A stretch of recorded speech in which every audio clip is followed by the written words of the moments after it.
Boa noite.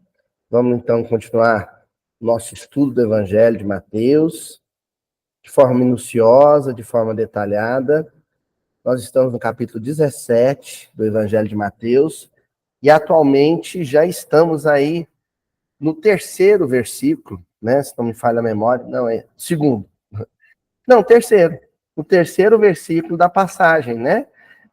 Algumas traduções, a tradução, por exemplo, que a gente tem adotado, que é a tradução do Conselho Espírita Internacional, né, feita pelo Haroldo Dutra, traz como título, né, da passagem o endaimoniado epilético, né? Nós, numa primeira reunião de estudo, no primeiro versículo da passagem, nós já cuidamos de problematizar a tradução aqui. Por quê?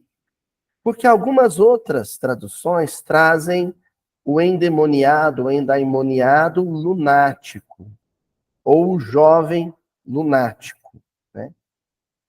E aí a gente viu que talvez a tradução de lunático seja a mais apropriada. Nós vimos a palavra em grego, né, que faz uma referência a Selene ou Selena, que é luna, ou lua, né, luna em latim, e a lua como uma sugestão à oscilação emocional que caracteriza algumas patologias de natureza psiquiátrica, né? A mudança de fases da lua é justamente uma referência à instabilidade emocional que caracteriza alguns transtornos psíquicos, né? Como não é possível afirmar qual patologia específica acometia esse jovem, então o termo lunático, sem conotações pejorativas, né? Às vezes a gente usa isso de uma maneira pejorativa, mais como uma ofensa do que como uma referência a esses transtornos, né? Mas excluído as conotações pejorativas, pensando mesmo nas possibilidades dessa tradução, ela amplia o espectro. Porque é uma série de transtornos de ordem psiquiátrica que trazem como característica a instabilidade, a oscilação emocional. Na semana passada, eu sugeri, foi apenas uma sugestão, de que o hebraísmo, a expressão hebraica, que era uma expressão corrente da época, né? Cai frequentemente no fogo e cai frequentemente na água, fosse uma alusão à bipolaridade. Porque água e fogo são opostos, são extremos semânticos, né? Tem sentidos extremos a água e o fogo, assim como a oscilação entre a euforia e a depressão. Então é possível, olha só o que eu estou dizendo, gente, é possível, é razoável cogitar a hipótese de se tratar de um transtorno de bipolaridade. Porque há essa oscilação, né, entre o estado de euforia e o estado de melancolia profunda, de depressão. O que exatamente provocaria isso nesse jovem, nós não sabemos. Por isso que eu trouxe um texto do Emmanuel, que se chama Distúrbios Emocionais. Nós trabalhamos semana passada. O pessoal de casa ainda vai assistir. O Gilberto e a Cris vão assistir ainda. Gente, nós temos visitas, né, da Milena, do Gilberto e da Cristina, que vieram de Londres assistir o Mildinho. Voltam hoje ainda. Na verdade, eles estão materializados. Vieram correndo. Brincadeira, gente. Estão visitando a família aqui em Uberaba, né, a família na região. Você é de Uberlândia, não é? Né? E o Gilberto é família conhecida de muito tempo, estão vindo lá de Londres, trabalhadores da Seara Espírita na Inglaterra, né? E aí eu estou atualizando eles, porque eles não viram o episódio anterior, né? O pessoal de casa já vai ter assistido. Então nós usamos um texto do Emmanuel. O que o Emmanuel ele faz? Ele usa a mesma estratégia que eu utilizei. Ele não circunscreve o caso do jovem, da passagem, numa patologia psiquiátrica específica. Porque somente pelo relato bíblico não dá para diagnosticar, digamos assim. Não dá. Só as poucas referências não dá. O que dá para a gente saber? Ele oscilava entre o fogo e a água, entre a euforia e a depressão, e isso dá para saber. E pela palavra, a referência que a palavra grega faz a Selene, a lua, era um jovem lunático e não especificamente um jovem epilético. Não há nada nessa passagem que nos permita fazer essa tradução e dizer que ele era um jovem epilético, muito embora a gente utilize. O Haroldo com certeza utilizou porque é mais corrente, é mais recorrente essa tradução. Eu, pessoalmente, não sei ao certo por quê. A Grécia Antiga, ela não tinha consciência dessas especificações, dessas indexações patológicas. Esses nomes todos que atualmente se dá, né? O próprio autismo é uma coisa muito recente. Né? Na antiguidade, não se tinha um termo, uma palavra específica para especificar esse transtorno, essa condição neurológica, por exemplo. Não havia palavras para isso. Então se generalizava com um termo que abarcava o maior número de sintomas. Tá bom? Outra coisa que o Emmanuel sugere, que a gente trabalhou no texto passado. Todo distúrbio psicoemocional tem gatilho. Sobre as predisposições genéticas, nós não temos controle. Não há o que fazer. Em relação à predisposição genética, na existência em curso, não há o que fazer, por duas razões. Primeiro, porque você não vai mudar a sua genética. Segundo, porque essa genética é reflexo das sequelas perispirituais, né, que o perispírito deixou como marca no corpo físico. Isso não tem como mudar. A curto prazo e médio prazo, não. Só a longo prazo. Encarnações sucessivas. Sobre o que a gente tem controle? Primeiro, sobre a terapia, sobre a terapêutica, ou seja, a gente pode procurar um médico, ele pode encaminhar um tratamento que minimize os sintomas psiquiátricos ou psicoemocionais, e a gente se comprometer a ter disciplina com esse tratamento. Fazer ele com disciplina. A outra possibilidade que a gente tem, e isso a gente pode sim, é evitar ou vigiar. Eu gosto de usar essa expressão, vigiar, que vem de vigilância, de atenção, alerta. Vigiar, Euridice, os gatilhos.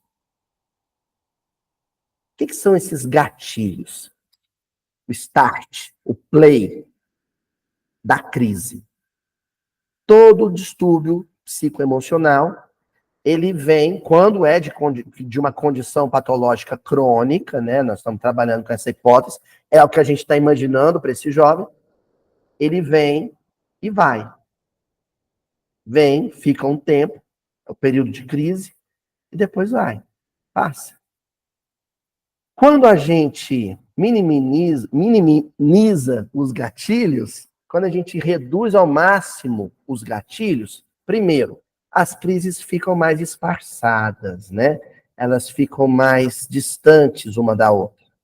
Segundo, quando elas vêm, quando a crise chega, ela é menos intensa, ela é mais fraca e dura menos tempo, passa mais rápido. Entenderam?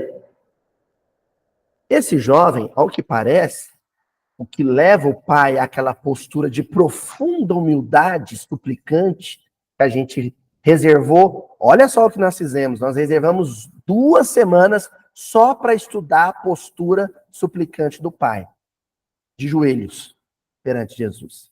O que leva esse pai a essa condição suplicante, a essa postura humilde e suplicante, possivelmente eram crises sucessivas, muito próximas uma da outra e muito intensas. Ou seja, a família estava passando uma dificuldade danada com esse menino. Tá certo? Fizemos um resumo da ópera do que estudamos até aqui. Gente, essa passagem é como se ela fosse um esquete teatral, uma cena rápida.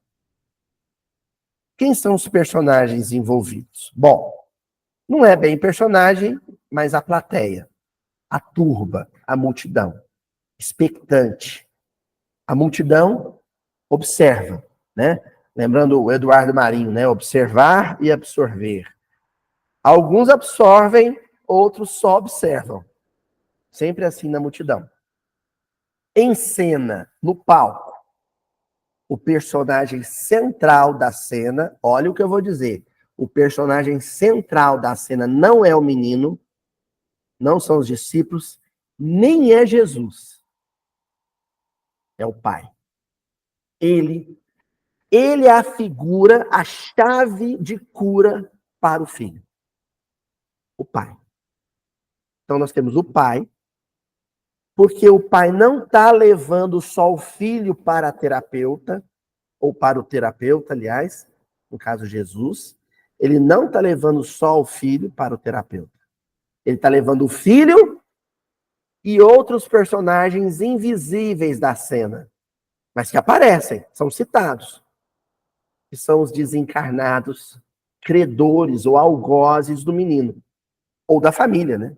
Ou da família. Então, nós já temos dois personagens, o principal, que é o pai, a falange de espíritos que assediavam o menino, e aí aqui é importante a gente destacar que tem os gatilhos, ou seja, situações extremas que provocam emocionalmente nosso psiquismo a tal ponto que uma crise começa, mas temos também o assédio de desencarnados, que agem como a piranha no rio. O corte no boi não precisa ser profundo. Né? No teu boi de piranha, ele é sangrado, ele só precisa sangrar um pouquinho no rio, para uma multidão de piranhas aproveitarem um momento de vulnerabilidade, de fragilidade daquele animal. Psiquicamente, a gente é assim em relação ao assédio de desencarnados mal intencionados. A gente só precisa baixar a guarda emocional, Tonzinho, um pouquinho, para que a vibração exalada, a vibração de pessimismo, a vibração de desânimo, a vibração de tristeza, chegue até o olfato dos predadores. Entenderam? Não precisa muito, viu? E aquele menino, ele estava profundamente fragilizado, extremamente vulnerável. A figura dos discípulos que estão na assessoria médica, né, na residência médica ali, são médicos alunos ainda, aprendendo na prática, como um médico residente, e o médico veterano, craque, né? Um craque na medicina espiritual, Nosso Senhor Jesus Cristo. Pronto, essa é a cena. Tá bom? Já estudamos o pai do menino, já estudamos na semana passada o menino, as predisposições e os gatilhos possíveis que levaram ele àquela situação. O Emmanuel destaca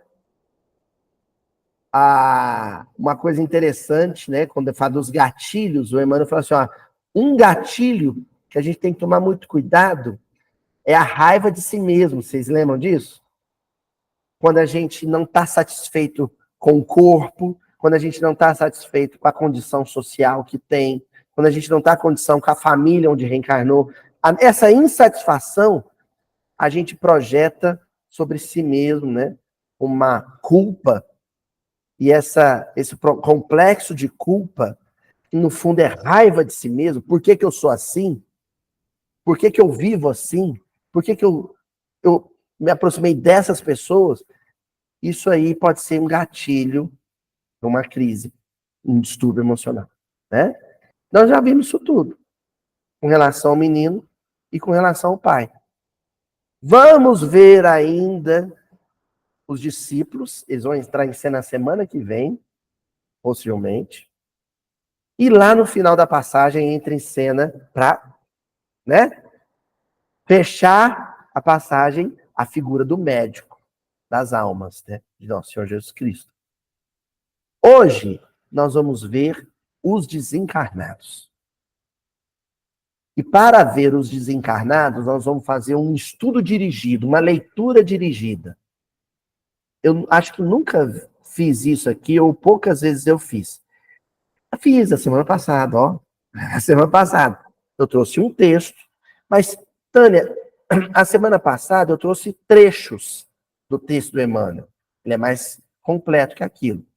Hoje, nós vamos estudar um capítulo do livro Nos Domínios da Mediunidade inteiro. Por isso que eu disse que possivelmente mudaremos de versículo a semana passada. Pode ser que eu precise mais a semana que vem. Sem pressa, né? Senão não é miudinho com pressa, não é miudinho. Sem pressa. Hoje nós vamos ver especificamente uma passagem de André Luiz. Para quê? Para comentar este versículo, o versículo 16. Jesus falando com o Pai falando com Jesus. Levei-o aos teus discípulos, mas não foram capazes de curá-lo. Levei-o aos seus discípulos, mas não foram capazes de curá-lo. Eu não vou sublinhar, selecionar para o Bildinho hoje discípulo, porque é o que eu quero estudar semana que vem. Não sei quem vai estar lembrado, mas o livro Boa Nova, essa passagem está lá. Exatamente essa passagem está lá, o livro Boa Nova. Então nós vamos estudar adiante. O que eu vou sublinhar deste versículo, capítulo 17, versículo 16, levei-o aos teus discípulos, mas não foram capazes de curá-lo. Na verdade, eu vou sublinhar o levei-o. Porque o Pai, ali, encarnado, não tinha a visão, a psicovisão do entorno invisível. Por isso ele diz no singular. Porque se ele tivesse a visão do invisível, ele teria dito no plural. Levei-os. Quem que ele levou até os discípulos para ser curado? Só o filho? O filho e os desencarnados que estavam com o filho. O que eu quero hoje com essa reunião é mudar a percepção que a gente tem dos daimons. E o Haroldo é feliz quando ele não traduz completamente, ele mantém a expressão grega daimons. Porque daimons não é especificamente demônio, como um ser maligno e infernal. No grego, daimon é a entidade, é o desencarnado, é o ser invisível. Qualquer um. São daimons, são desencarnados. Não são demônios, diabos, sabe? Não são. São, basicamente, de encarnados doentes, encarnados enfermos, que porque desencarnaram, só porque desencarnaram, não deixaram de ser enfermos. O desencarne não cura ninguém. Se você é um encarnado psiquicamente e moralmente enfermo, se você desencarnar daqui a pouco, você continua enfermo, continua psiquicamente doente, só que desencarnado. Eram desencarnados em condição de profunda aflição, tão aflitos e tão enfermos quanto o filho encarnado. Já tinham pensado por esse lado? Porque a gente imagina uns caras fortes, saudáveis, sabendo o que faz, né? Equilibrados, mas magoados, ressentidos, maltratando aquele encarnado. Não. Estão em demência. Estão em demência. Em delírio. Tanto quanto o menino estava. Desorientado emocionalmente. Os desencarnados que o assediavam estavam desorientados emocionalmente também. A cena que nós vamos trazer para hoje está no livro Nos Domínios da Mediunidade, um dos livros da coleção André Luiz, né, ou da coleção A Vida no Mundo Espiritual, um dos 12 livros, né? E é uma passagem que descreve os bastidores de uma reunião espírita doutrinária, de divulgação doutrinária e passe. A clássica reunião, né? Como, por exemplo, a gente tem aqui amanhã, né, Tonzinho? Que tem um comentário do Evangelho, um estudo de uma obra espírita, um orador que fala, tem a terapêutica do passe, né? É uma reunião dessas clássicas, ou mesmo essa nossa aqui, né? Aqui a gente poderia dizer que é um pequeno ciclo de estudo, mas a gente consegue lotar os bancos às vezes, né? E ainda tem a gravação para a internet. Então seria mais ou menos uma reunião dessas. E o André Luiz, o Hilário, parceiro dele, residentes médicos no mundo espiritual. E no caso, a gente vai ter o Aulis, que é um instrutor espiritual. Ele é digamos assim, o Aulis, ele é um médico espiritual. No caso, um médico veterano.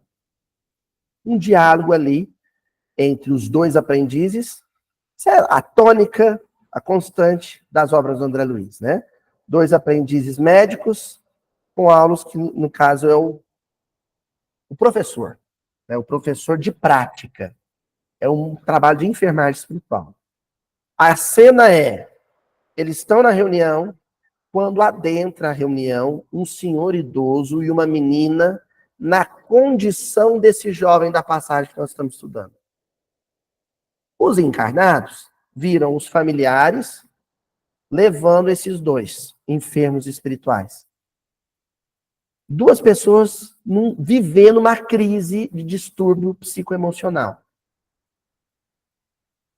Sem condição de caminhar sozinho. Tanto que o André Luiz descreve que os parentes, os pais da menina, os filhos do idoso, estavam trazendo eles.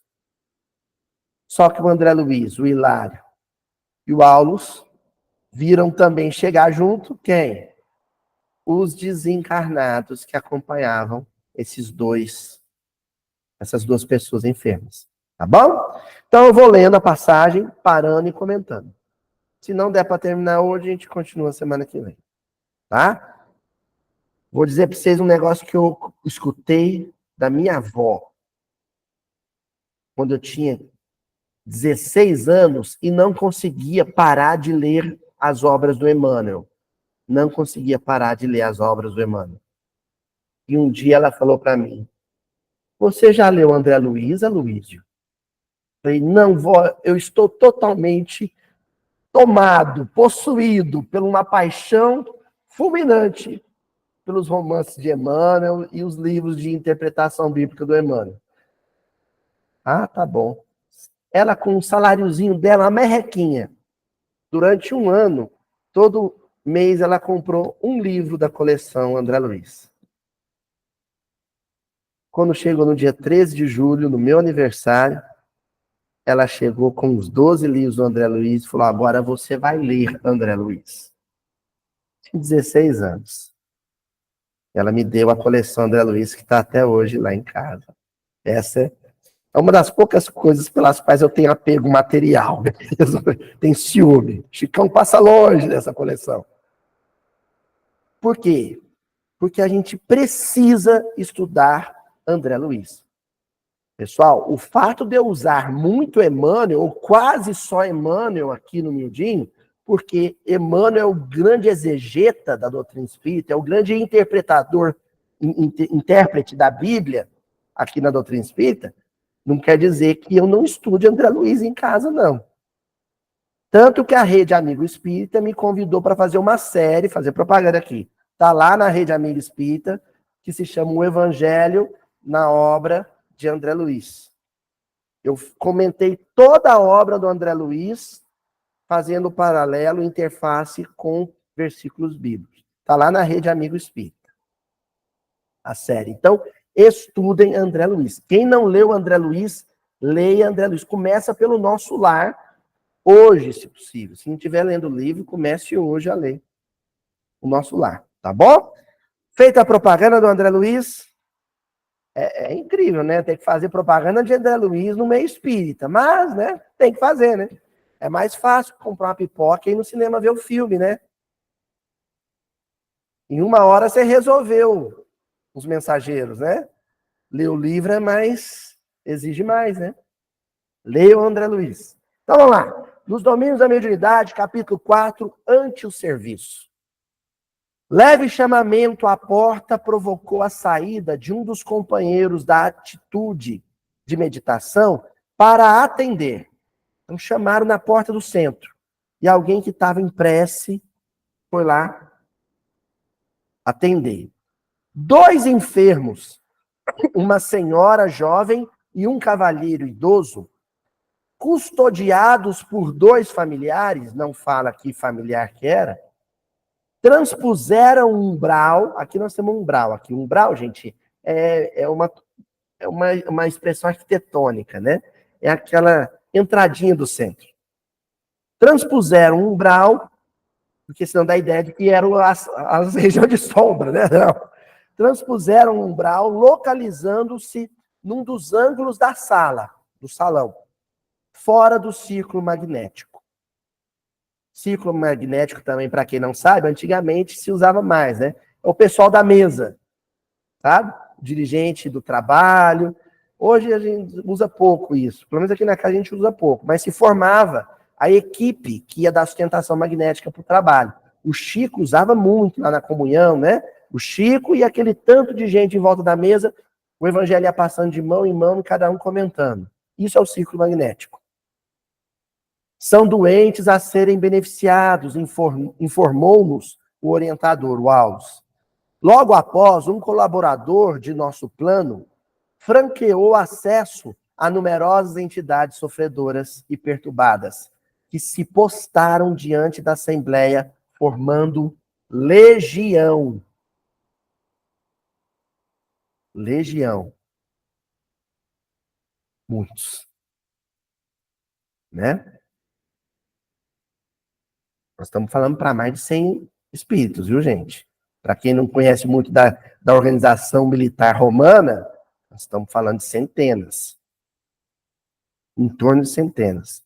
Dir-se-ia que se aglomeravam em derredor dos amigos, dos 2 encarnados, em prece, quais mariposas inconscientes, rodeando grande luz. Então, a equipe já em prece. Depois que um encarnado foi lá, abriu o portão e pôs para dentro esses 2 enfermos com a família, um desencarnado foi e fez a mesma coisa e trouxe para o salão uma legião de espíritos. Lembrem-se que a noção espaço físico de nós encarnados, na casa espírita, é diferente da visão espiritual da casa espírita. Ela é amplamente muito maior do que a gente imagina, porque tem que receber muito mais gente. Gente desencarnada, no caso. E aí, a expressão que o André Luiz usa é muito interessante, né? Parecia mariposa em volta da luz. Aqueles espíritos assim, desnorteados, onde é que eu tô? O que eu tô fazendo aqui? Mas sentindo o peso magnético daquele salão. Essa cena que o André Luiz descreve não é análoga à cena da passagem bíblica que nós estamos estudando? Só não era um salão. Bem, poderia-se dizer que algum desencarnado ao entorno de Jesus, assessor de Jesus, também franqueou, organizou lá os desencarnados que assediavam o menino no entorno. Qual que era a assembleia que dava sustentação magnética para a cura que acontecia ali? Jesus e os discípulos. E mais esses desencarnados, benfeitores que assessoravam Jesus. Tá bom? Vinham bulhentas, proferindo frases desconexas ou exclamações menos edificantes. Entretanto, logo que atingidas pelas emanações espirituais do grupo, emudeciam de pronto, qual se fossem contidas por forças que elas próprias não conseguiam perceber. Vocês já viram uma pessoa em perturbação, falando, murmurando coisas que não fazem nexo, que não, sabe? Que não tem sentido, em delírio? Esses espíritos estavam nessa condição. murmurando frases, né, aforismos assim, e só silenciaram quando alguém começou uma oração, uma prece, o tônus vibratório da reunião pesou no psiquismo deles e eles foram se asserenando e silenciando. Quem que o André Luiz acabou de descrever ao falar desses desencarnados? Perturbados mentais. Espíritos em profundo distúrbio psicoemocional. Doentes. Atencioso, Aulus notificou. O Aulus viu que o André Luiz e o Hilário estavam curiosos, né? Estavam curiosos. São almas. Gente, aqui eu fiz um monte de grifo, viu? O pessoal de casa vai acompanhar. São almas em turvação mental. Turvação mental. Você mergulha no rio, se for aqueles igarapés lá de Bonito, no Mato Grosso, né? Você enxerga tudo, né, com óculos de mergulho, você enxerga todos os peixinhos, porque a água é totalmente translúcida, né? Totalmente transparente. Mas se você mergulhar num rio turvo, no Rio Solimões, no Rio Negro, né? Você não vai enxergar, porque a água está lamacenta, está turva, você não tem visão. Turvação mental é porque a mente também vê. Turvação mental é quando a mente perde a capacidade de ver. É a cegueira mental. Entendeu? Distúrbio psicoemocional, que nós estamos estudando desde a semana passada, é a cegueira da mente. Por isso, turvação mental. Que acompanham parentes, amigos ou desafetos às reuniões públicas da instituição. Eita! É a típica frase de livro do André Luiz que você lê e dá uma arrepiada. Imagina, o que ele está dizendo, Bernadette? Que a Bernadette não veio para cá hoje sozinha. Ela pegou carona com a dona Cíntia, o seu Murilo, e entrou dentro do carro do seu Murilo, a Bernadette, uma renca.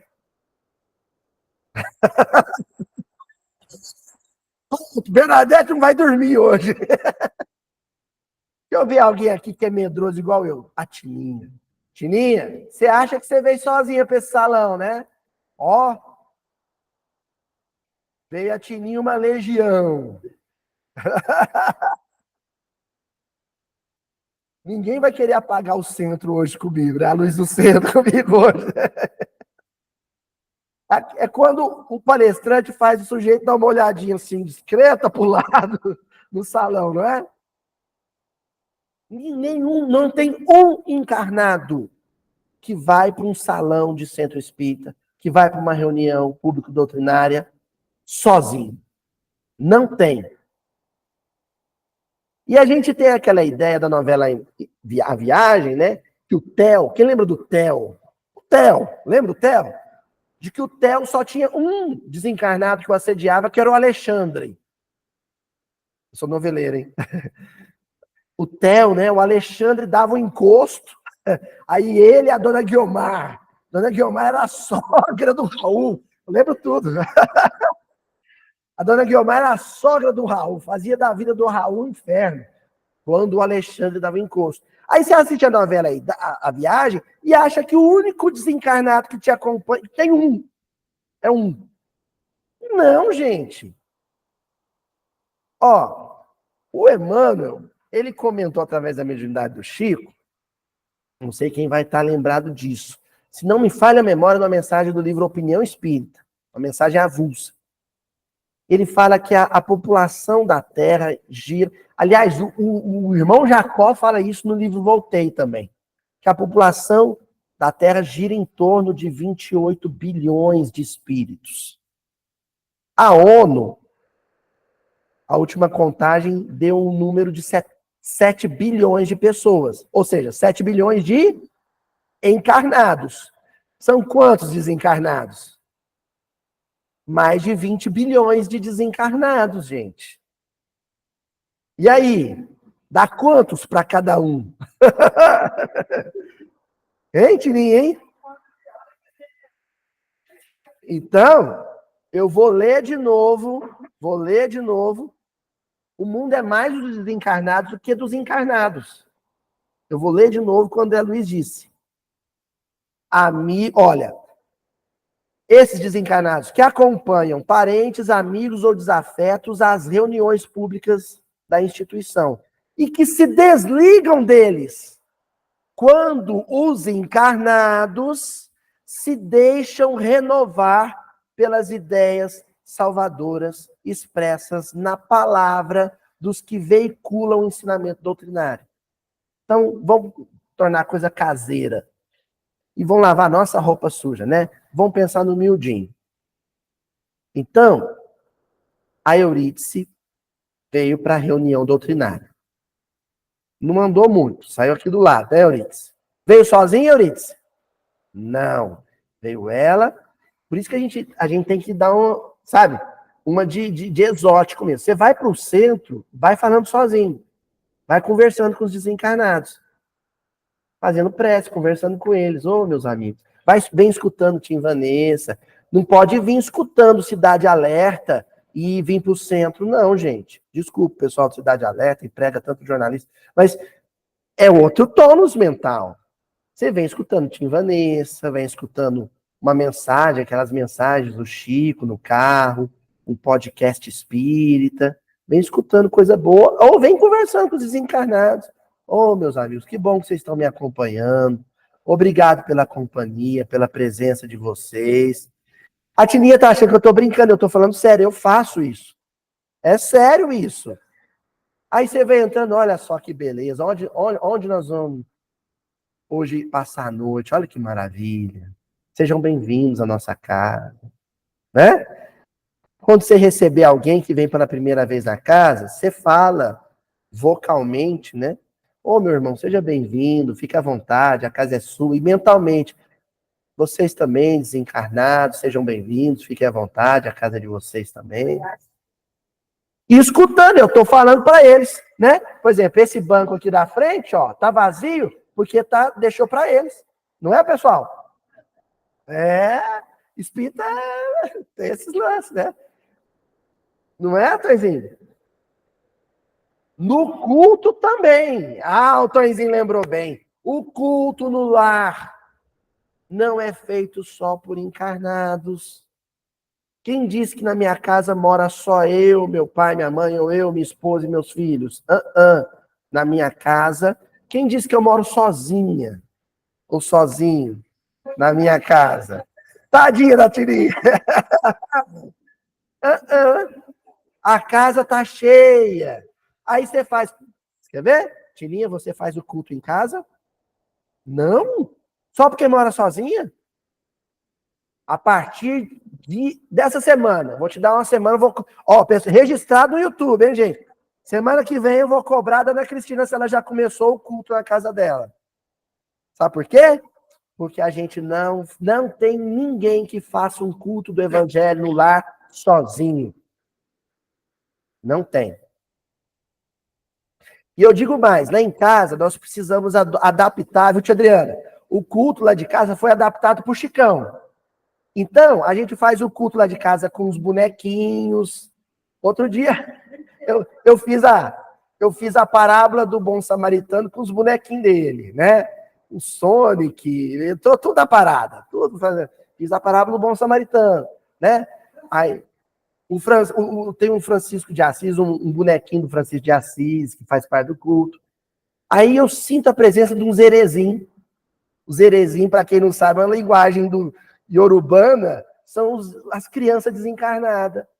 Eu sinto presença de criança desencarnada que é levada lá para fazer o culto com o Chico. É isso que o André Luiz está dizendo. Aí sabe o que ele fala de mais importante nesse parágrafo? Que quando esses desencarnados, junto com os encarnados, escutam a palavra do doutrinador, do palestrante, de quem está conduzindo o culto, uma tomada se desliga. Aquele vínculo grosseiro, enfermiço, patológico entre o desencarnado e o encarnado se desconecta. Corta o fio. Entendeu? Ou porque o encarnado prestou atenção e mudou de sintonia, ou porque o desencarnado prestou atenção e mudou de sintonia, ou porque ambos fizeram isso. Estão entendendo porque, por exemplo, numa reunião espírita, doutrinária, não pode ter só o passe. Não pode, gente. Eu sei que tem casa que tem essa tradição, né, tia Adriana? De, entra, toma um passe e vai embora. Não pode.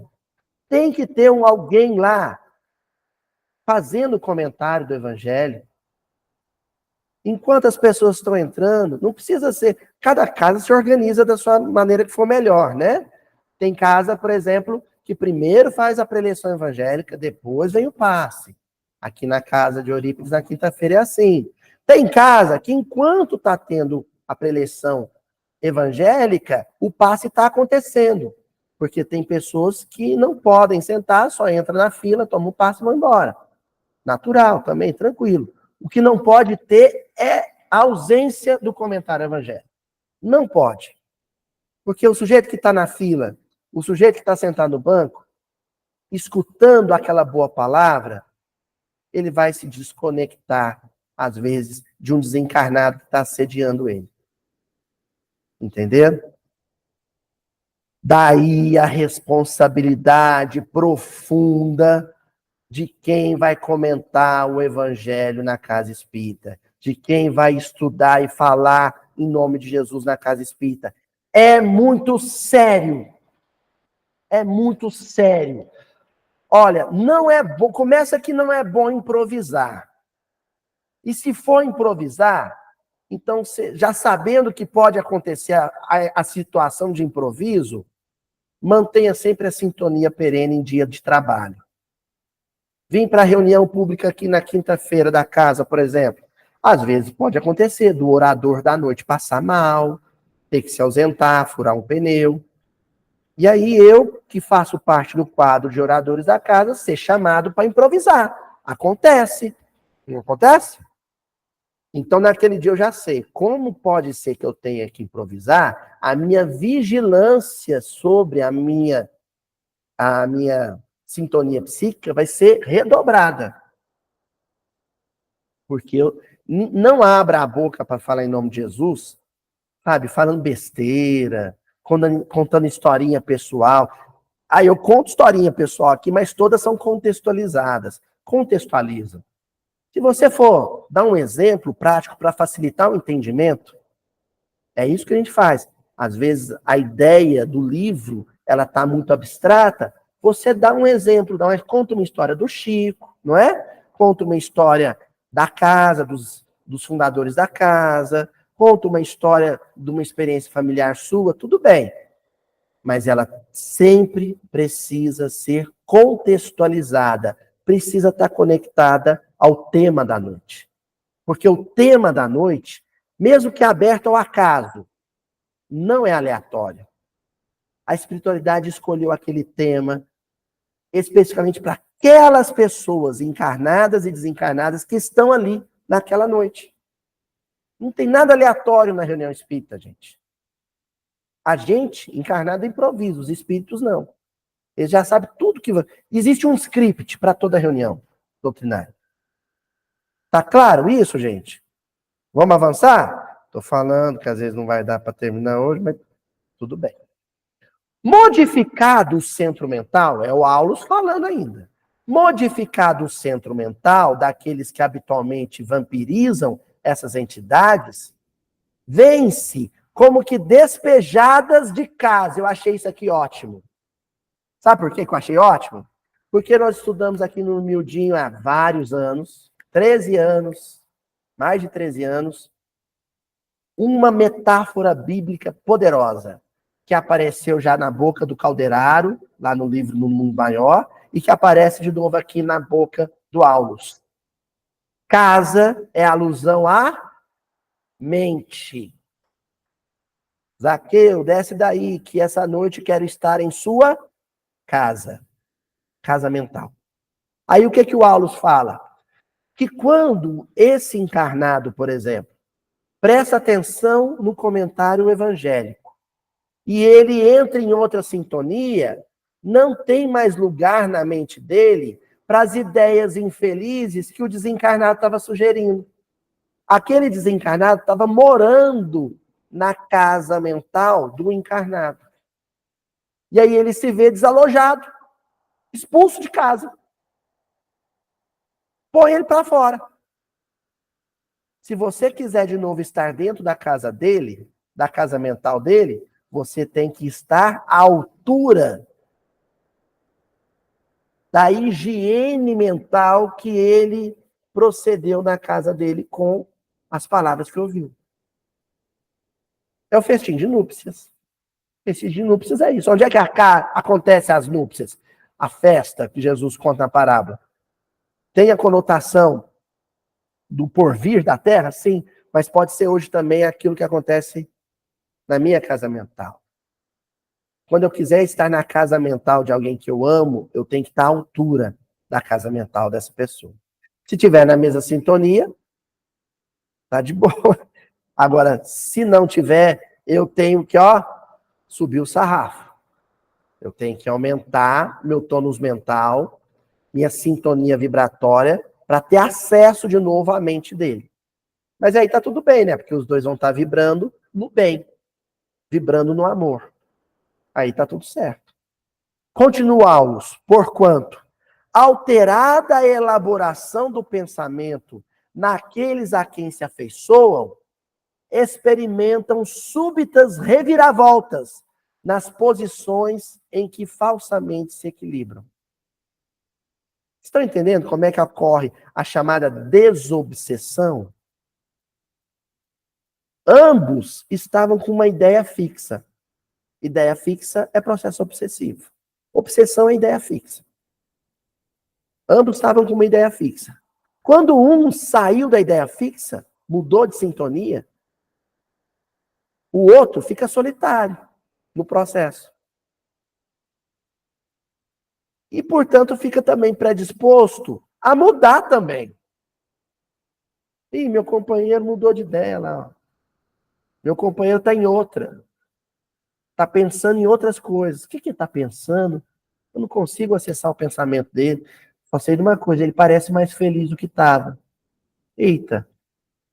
Vou acompanhar ele mais um pouquinho, vou descobrir o que é que está acontecendo. Ah, ele prestou, isso aconteceu quando ele prestou atenção naquele moço, naquele gordinho narigudo que está falando ali, ó. Olha lá, né? Deixa eu ouvir o que esse gordinho está falando.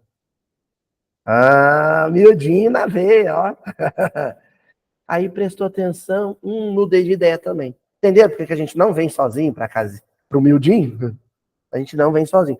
E vocês acham, vou olhar aqui na câmera, e vocês acham que aí, neste momento solitário, escutando miudinho, você tá sozinho? Não tá, não. Fazendo caminhada, lavando louça, na estrada, no carro, você não tá sozinho. Agora eu deixei todo mundo com medo, Timinha.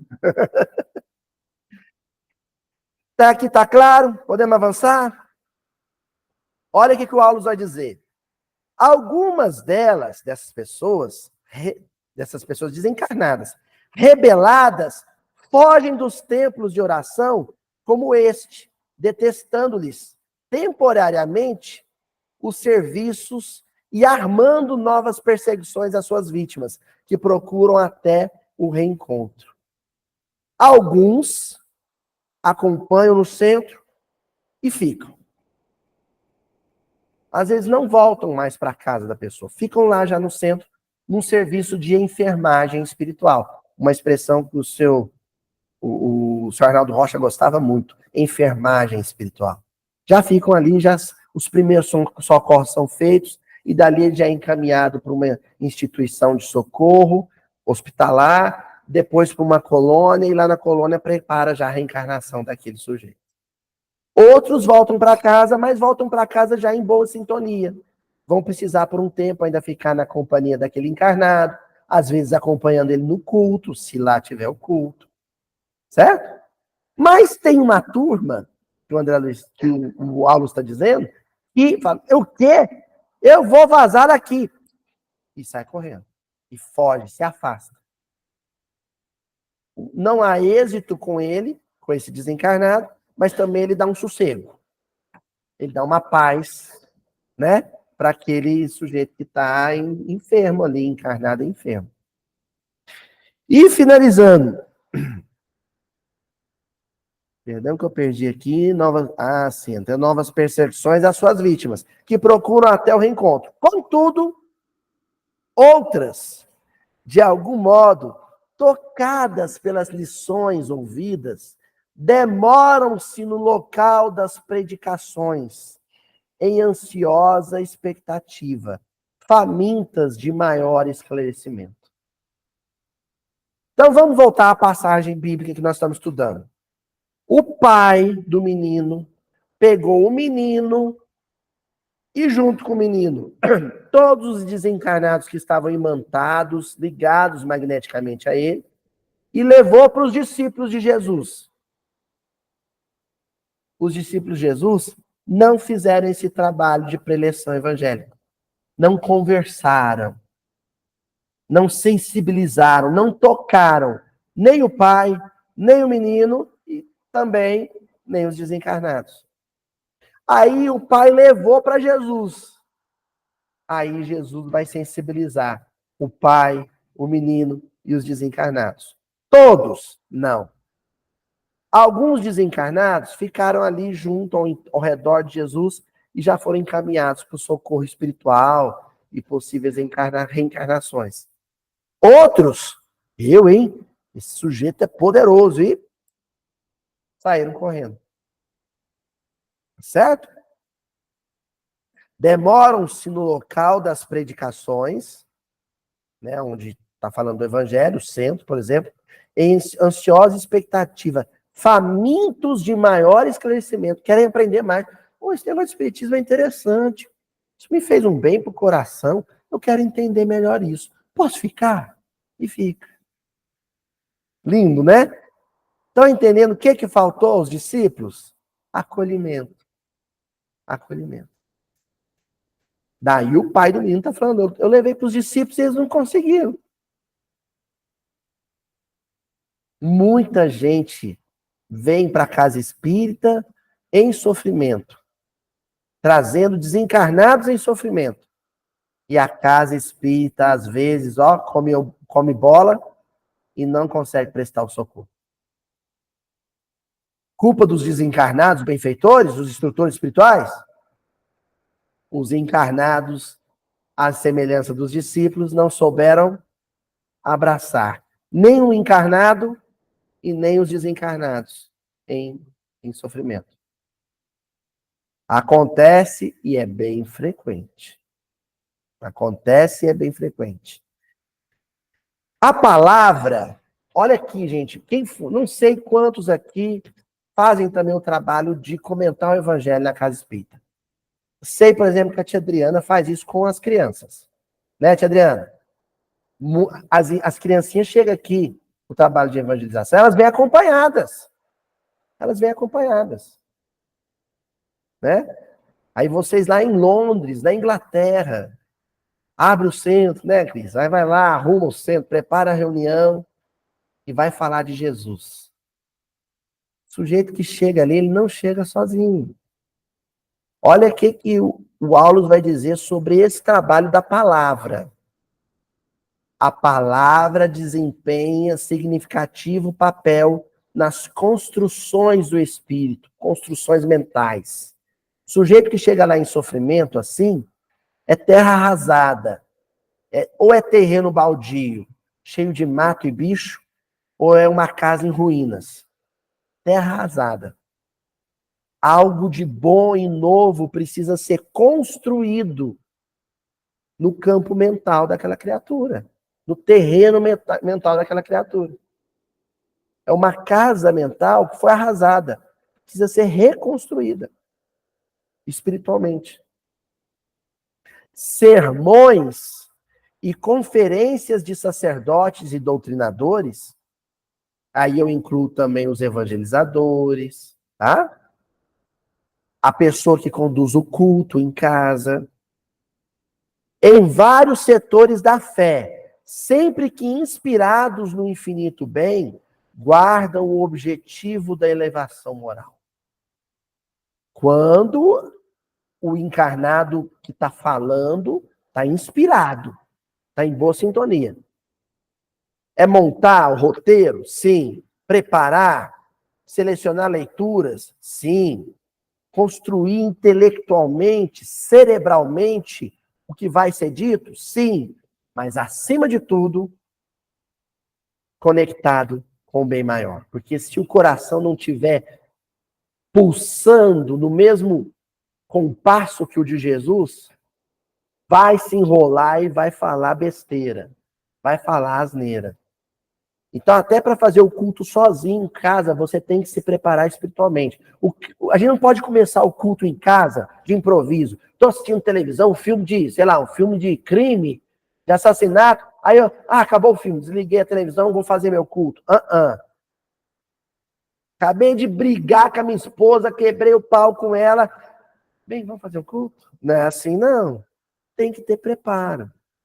Tininha, minha avó, Dona Nilza, a avó do Mildinho, ela é conhecida mundialmente como a avó do Mildinho, né? Os primeiros episódios, eu falo, quem é das antigas vai lembrar de eu falando assim, não é avó?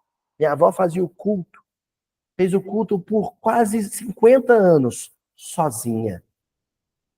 E ela entrava pro quarto, fechava a porta do quarto, os outros familiares da casa não acompanhavam e ela fazia o culto sozinha.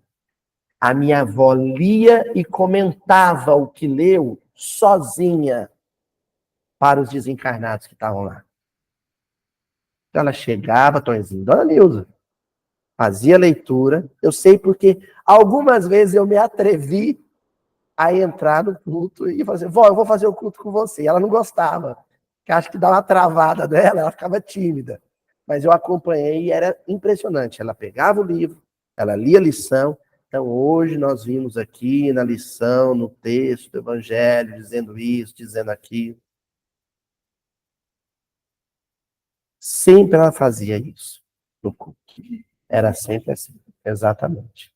Boa noite, tudo bem? Seja bem-vindo.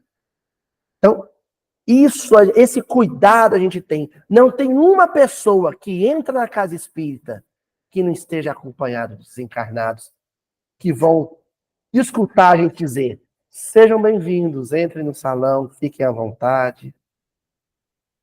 Nós amamos vocês. Tá certo? Aí o André Luiz continua. Entre os homens... não, ainda é o Aulos, perdão. Entre os homens, porém, se não é fácil cultivar a vida digna, é muito difícil habilitar-se a criatura à morte libertadora. Boa noite, um abraço, amigo. Volta sempre. Olha que coisa impressionante. Se não é fácil cultivar a vida digna, é muito difícil habilitar-se a criatura à morte libertadora. Em síntese, o sujeito não consegue viver bem, também não vai conseguir morrer bem. E se não é fácil se adaptar à vida física, também não é fácil se adaptar à vida do outro lado. Os desafios são os mesmos. Os mesmos. É impressionante, nós já estudamos isso aqui no Mildinho, como aquela angustiazinha, o medo do desencarne é análogo à angustiazinha, ao medo que os desencarnados têm de encarnar. Impressionante isso, né? Até pior, né? Então, assim, no mundo de hoje, até pior, né? Olha que incrível. Comumente, desencarna-se a alma sem que se lhe desagarrem os pensamentos envelados, enovelados em situações, pessoas e coisas na Terra. Então, é lindo, porque o Aulos está... É como se o Aulos estivesse dizendo para os discípulos de Jesus, ei, vocês não ajudaram esses desencarnados? São pessoas como nós que desencarnaram enovelados, novelo de linha, emaranhados, presos a pessoas e circunstâncias que deixaram na Terra. Vocês não foram capazes de ajudar eles. Nós não podemos, num trabalho de desobsessão, o sujeito comunica bravo às vezes. Eu vim aqui porque eu vou pôr fogo, vou bater, vou quebrar, vou fazer acontecer. Você não pode encarar ele como um inimigo da luz. Pode. Se você falar assim, nossa senhora, é um inimigo do nosso centro, pronto, já perdeu a batalha. Porque você foi para a batalha entendendo ela como uma batalha. Não pode. Oi? Já ficou na sintonia parecida. Ou a vibração de medo ou de antipatia. Não pode. Ou se ele está aqui porque Jesus sentiu compaixão dele. Se Jesus sentiu compaixão dele, é o que eu tenho que sentir também. Ô, meu amigo, seja bem-vindo. Eu não sou seu amigo, coisa nenhuma. Não, você pode não ser meu amigo, mas eu sou seu amigo. Eu te considero amigo. Você está aqui igual eu? Você está aqui porque tem alguma necessidade. Eu não tenho necessidade nenhuma. Vocês estão vendo que eu estou meio fazendo um monólogo, um diálogo, né, monologal. Aí, eu não tenho nada de necessidade. Não tenho. Não tenho necessidade. Ó, vou te falar das minhas. Aí você fala das suas para ele. Estou simulando aqui para vocês o que seria, por exemplo, uma circunstância de doutrinação num trabalho de obsessão. Com base nisso que o Aulus disse. Olha, a mente, por isso, continua encarcerada nos interesses quase sempre inferiores do mundo. Cristalizada e enfermiça em paisagens inquietantes criadas por ela mesma. Os desencarnados que entram no salão nesse momento, eles estão me ouvindo, eu estou falando com eles, eles sabem do que eu estou dizendo. Não é, gente? Não dói? O coração não dói? Não está sentindo saudade? Não está sentindo medo? Mas nós somos solidários, porque esse sentimento é humano. Encarnado, desencarnado, medo, solidão, saudade, angústia, raiva, isso é sentimento humano. Então nós somos todos irmãos, nós estamos aqui solidários. Vocês desencarnados, nós encarnados. Vocês muitos acompanharam a gente durante o dia. Vocês sabem das nossas fraquezas, vocês sabem das nossas fragilidades. Vocês me conhecem, sabem que eu fiz muita besteira hoje, mas o meu amor por isso aqui é profundo. Então o que eu estou falando aqui, eu estou falando com o coração. Se considerem eu e abracem o que está sendo dito.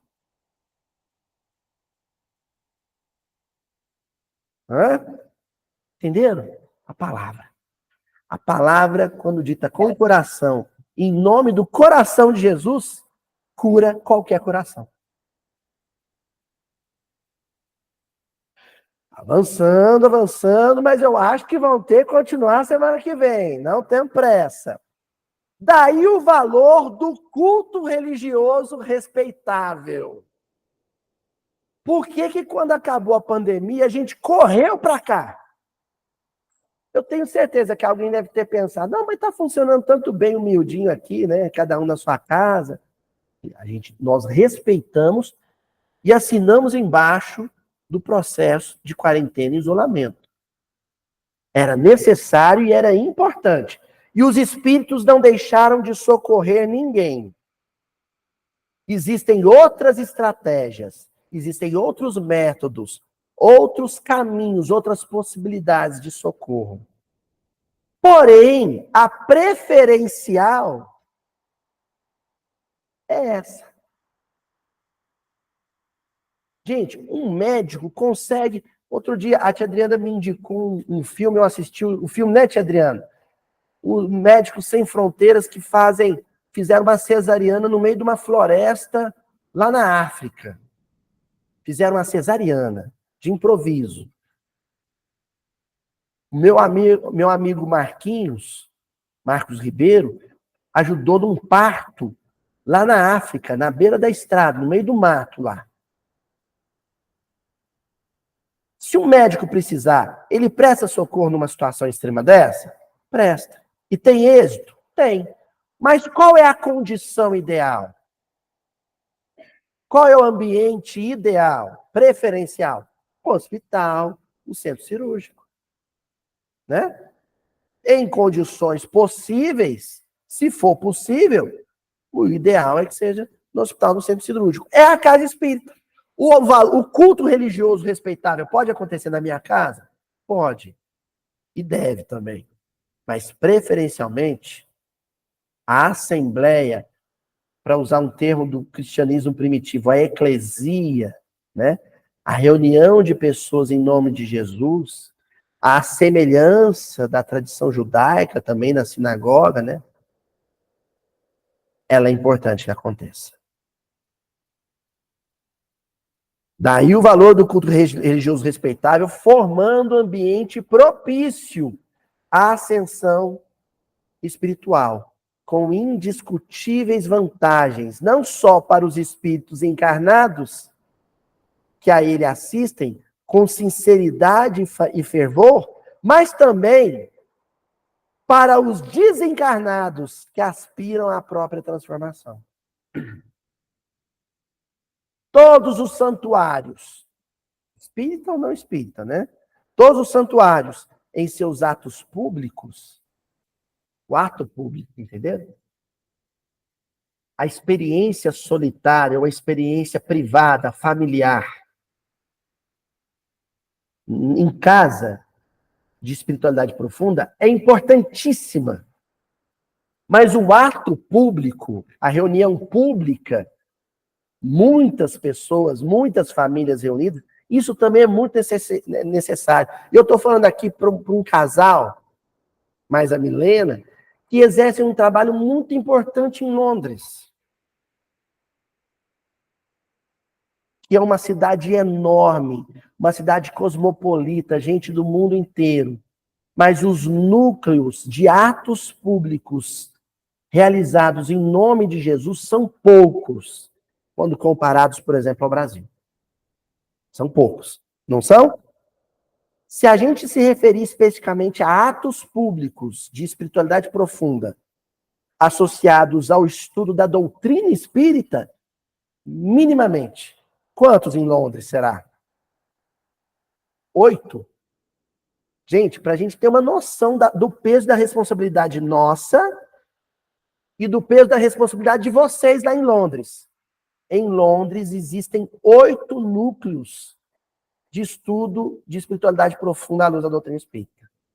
Em Uberaba, atualmente, são mais de 150 casas em Uberaba. É responsabilidade nossa, a quantidade de oferta que a gente tem, e às vezes dá uma preguiça de sair do sofá para tomar um passe, né? Às vezes você não está precisando, mas tem um desencarnado que precisa ir com você. Vai. Você tem mais de 150 centros à sua disposição. Aqui em Uberaba chega o absurdo de um centro que você porta com o outro. A Vanessa do time Vanessa, teve aqui em Uberaba, a gente estava passeando de carro, aí eu mostrei para ela, falei assim, Vanessa, ali, um centro em frente ao outro. Ela deu risada, achou graça. Eu nunca vi isso na minha vida, um centro em frente ao outro. E aí, lá em Londres, já é o inverso, né? A responsabilidade de vocês. Eu tenho que ir, porque se eu não abrir esse salão hoje, não vão ser 8, vão ser 7 casas abertas. Estão vendo? Quanto é sério isso? Ó, os expositores da boa palavra podem ser comparados a técnicos eletricistas, Eurídice, desligando tomadas mentais através dos princípios libertadores que distribuem na esfera do pensamento. Então, quando eu lá em casa, estou vindo aqui para o miudinho, né, pegando o notebook, pegando a mochila, pondo na sacola, é como se eu fosse um eletricista colocando o alicate, a chave de fenda, a fita isolante, a luva dentro da sacola. Eu venho aqui para desligar tomadas, para cortar fio. para que os encarnados e os desencarnados, reciprocamente, tenham liberdade um em relação ao outro. Liberdade mental. E não vivam mais um regime de aprisionamento, de encarceramento mental mútuo. Como é que isso é feito? Através da palavra, Luiz? Sim. Cada ideia boa que eu lanço e você se prende, se fixa na ideia boa, te desconecta da ideia ruim. E ao desconectar da ideia ruim, te desconecta de quem continua cultivando a ideia ruim. Estão vendo a importância de fazer uma prece antes de dormir? A importância de ler um livro em casa, um bom livro espírita. Escutar uma... Agora no YouTube, né? Palestras. Os palestrantes estão tudo no YouTube. Eu estou no YouTube. O Arthurzinho está no YouTube. O Haroldo, todo mundo está no YouTube. Divaldo está no... Até o seu Honório está no YouTube. O seu Honório, ó, quem quiser conhecer o seu Honório Abreu, vai no YouTube, Honório Abreu, tem muita palestra do seu Honório, seminários inteiros do seu Honório Abreu. Vai lá, quando você está ali prestando atenção naquilo, sua mente se desconecta, né? E é claro, se você quer, além desse processo de mudança do tônus mental, quiser uma experiência literária agradável, leia Morro Alto. Hã? Morro Alto, volume 1, volume 2, e logo em breve, né? Coming soon. É assim que fala? Em breve, Morro Alto 3. Estamos trabalhando nisso. Avançando, não avançaremos. Paramos aqui. Continuaremos a semana que vem no versículo 16 do capítulo 17, porque isso aqui é miudinho. Nós ficamos 2, se precisar 3 semanas, num versículo só. E nós estamos lendo um capítulo inteiro do livro nos Domínios da Mediunidade, de André Luiz. Tá certo?